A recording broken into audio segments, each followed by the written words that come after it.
मेहमान नवाजी के चलते भी हम लगभग 300 करोड़ लीटर पीने योग्य पानी रोज़ बर्बाद कर रहे हैं। मेहमान नवाजी से मेरा मतलब है कि जब भी कोई व्यक्ति हमारे घर में आता है या हमारे ऑफिस में आता है या हमारे व्यापारिक संस्थान में आता है, हम उसे जो है पानी परोस करके गिलास में देते हैं। कभी आपने गौर किया कि वो व्यक्ति कभी एक घुट पानी पीता है, कभी आधा गिलास पानी पीता है और कभी जो है आवश्यकता ना होने पर भी पूरा पानी पी जाता है। आपको जान के हैरानी होगी कि एक घुट पानी आदमी पीकर छोड़ देता है तो केवल बचे हुए पानी की बर्बादी नहीं है, उस पानी को शुद्ध करने में हमारे जो आरओ है उसने कितना पानी बर्बाद किया है। बाकी वो गिलास उठ करके वापस से सिंक में जाता है और फिर से उसकी धुलाई में कितना पानी खर्च होता है।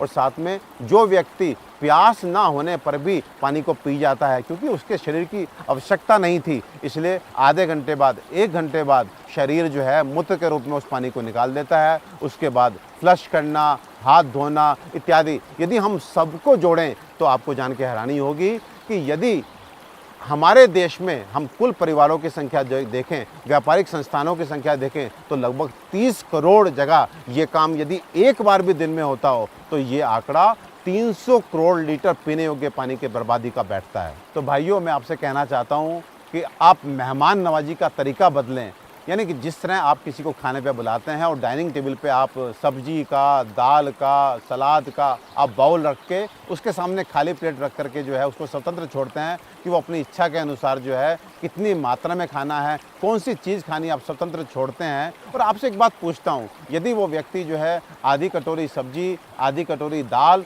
और थोड़ी सी रोटी अपनी प्लेट में छोड़ करके उड़ जाता है तो आपको कितना बुरा लगता है? केवल इसलिए कि थोड़ी मेहनत आपकी लगी है, थोड़ा पैसा आपका लगा है। लेकिन पानी को लेकर के लिए मैं आपको ध्यान दिलाना चाहता हूँ, जब कोई व्यक्ति एक घुट पानी पी करके बाकी पानी को छोड़ करके टेबल से उड़ जाता है तो ना उसको बुरा लगता है ना आपको बुरा लगता है। मुझे लगता है कहीं ना कहीं हम पानी के लिए पे नहीं कर रहे हैं, आज हम पानी के लिए तरस नहीं रहे हैं, तो इसलिए पानी की बर्बादी हमें दुख नहीं दे रही है। लेकिन सचेत करना चाहता हूँ कि वो दिन दूर नहीं जब बूंद बूंद पानी के लिए हम लोग तरसेंगे। तो अतिथि सत्कार यानी कि मेहमान नवाजी का तरीका बदलें, पानी की बंद बोतल और साथ में गिलास अतिथि के सामने रखें और उसको अपनी इच्छा अनुसार पानी की आवश्यकता है कि नहीं आवश्यकता है, कितनी आवश्यकता है, उसके लिए स्वतंत्र छोड़ें।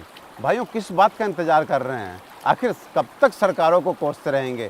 कौन सा सामाजिक संगठन हमारी मदद कर पाएगा?